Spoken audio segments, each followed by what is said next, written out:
Hey fam, it's me Aaron for a comic show's New Comics Now. I'm going to talk about books coming out this week, coming out tomorrow that I've already read and enjoyed. These are the ones that I like the most out of everything that came out this week.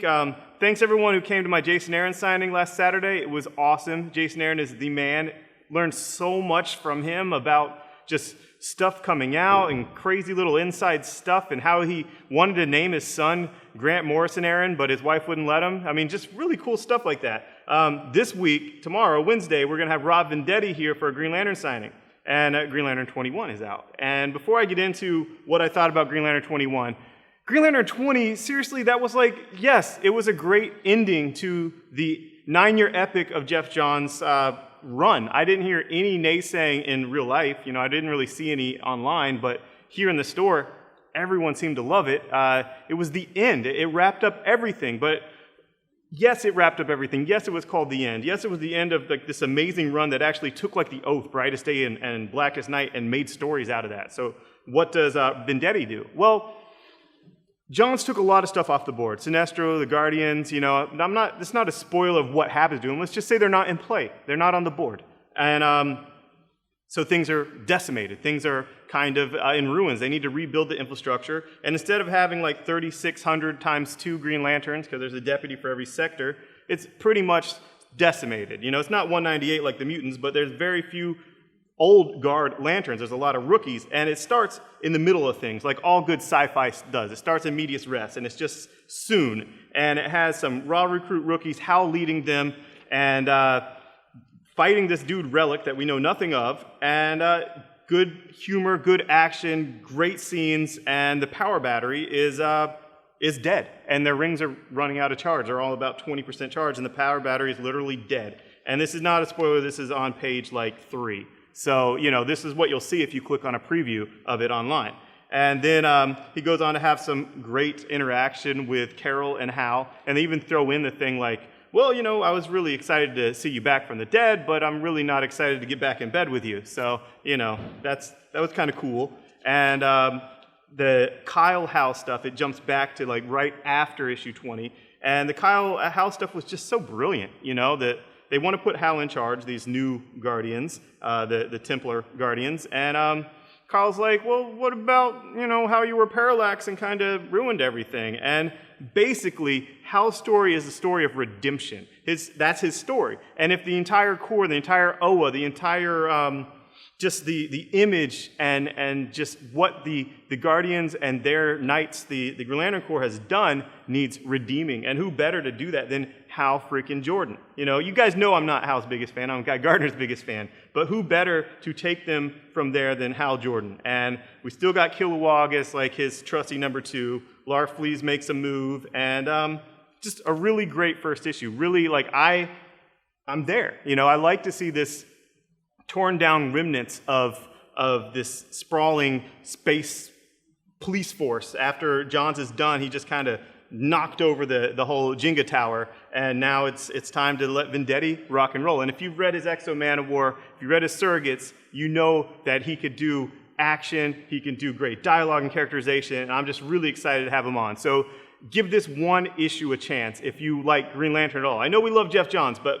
beyond that, we're Green Lantern fans, right? So if you are a Green Lantern fan, give this one single $3 issue a chance. You'll get a free Green Lantern ring at finer stores. Of course, the Green Lantern rings come in next week because of some crazy screw-up where I guess they didn't come off the boat from China. I'm going to be giving away little like paper coupons. Here's your paper ring for buying it at my signing, which sucks. And I know comic fans like to have someone to blame, and DC is really good at passing the buck. So I called DC and I talked to Stuart Schreck, and he said he will take the entire blame for the rings being a week late, that he realizes it messes things up for the launch of the book, it messes things up for retailers, fans are disappointed, and it's all Stuart Schreck's fault. And I'm going to give him a piece of my mind at San Diego when he's buying me some Brazilian meat for you know, my meat coma at, you know, because, I mean, I'm bought and paid for by DC. I'm a corporate shill. But anyway, it's his fault. Moving on to Swamp Thing.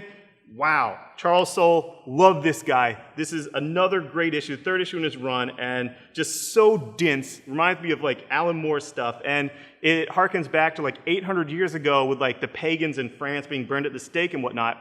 And pagans worship the earth, right? Worship the green. So, of course, it's kind of cool to have them in the whole mythos of the green and, the Parliament of Trees and everything. And let's give it up for Jesus Saez, however you pronounce his name. I mean, it looks like Jesus Saves. I don't know. I need to ask somebody because that's embarrassing. But his art, look at this. It's like Yannick again. Look at these gutters, these panels. Like, there's no dead paint. Like, there's no gutters. It's just, it's good. This is what I like with Swamp Thing. Like, if you like the Scott Snyder run, this is still really, really good stuff. And I dug it. Thanos Rising, it's great. Jason Aaron was awesome. He's the man. And I love how he picked little pieces of Thanos' origin that was in Starlin's run, and wherever Starlin used Thanos, he had little pieces of his origin, and Jason Aaron's sewing it all together. So if someone's like, oh, I don't like this, he's disrespecting Starlin, he's really not. He's really pulling little asides here, there, and everywhere and putting them together. Sure, some of them contradicted each other, but yes, Jason Aaron's making it awesome. I love it.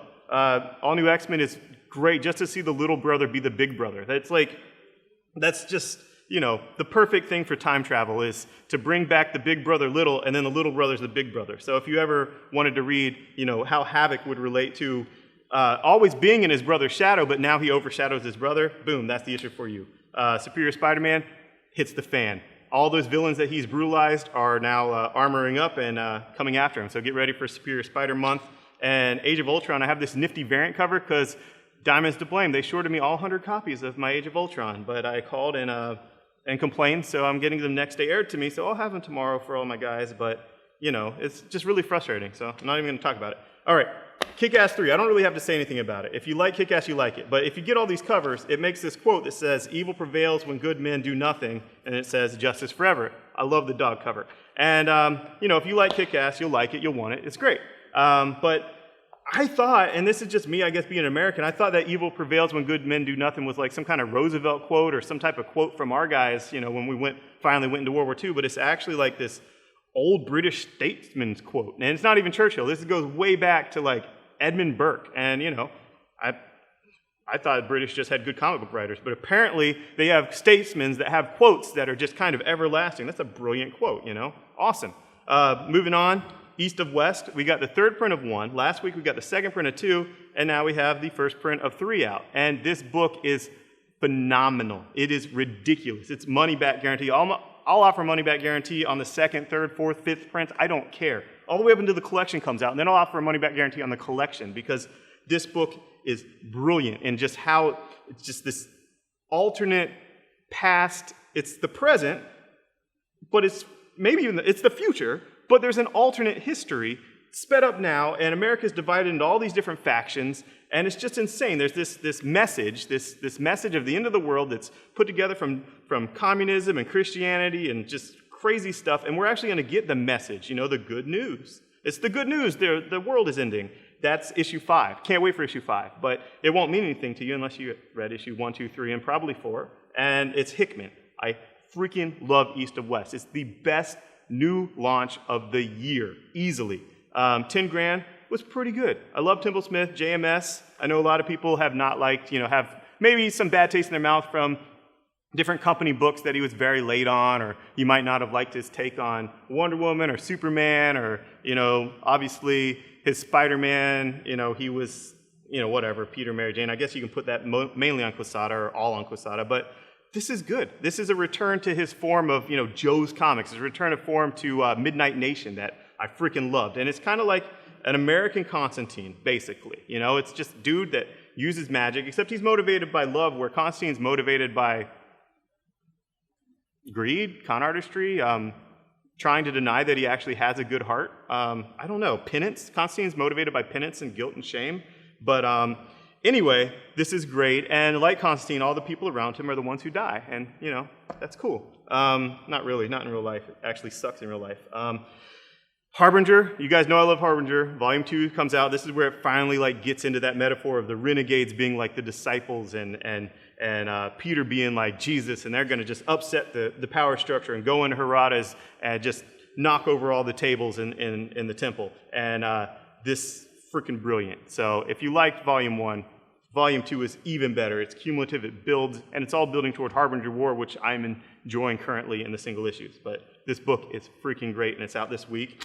And OMG, Walking Dead Volume 18, you got Negan. I've read next week's issue, and let's just say Lucille, his bat, is going to get pretty jealous because he has a knife that's getting a lot of action now, and he's kind of cheating on his bat with its knife and killing characters. It's ridiculous. Walking Dead is phenomenal. So I like it. I'm sorry if some people jumped off it. I still freaking love Walking Dead. Thanks, bye-bye. Thanks for watching. Click subscribe, comment, like it, share it on Facebook. Go to our Facebook. And if you're local, Wednesday we have the Rob Venditti signing for his issue Green Lantern. This weekend we have a popular local band, Random Encounter, doing a live track in the Geekies that you can be part of, clap along, sing along, make animal noises and all that. And Saturday is the huge finale of Game of Thrones, where we're going to have the Fantasy Brewmasters in here with their Dwarven Ale. That's pretty cool, right? And I won't be at either of those things because I'll be at HeroesCon. So if you're going to be at HeroesCon in Charlotte, make sure to see me and say what's up. We'll have a booth there for Nerdy Show, which is a podcast I do. Nerdy Show. Thanks. Bye-bye.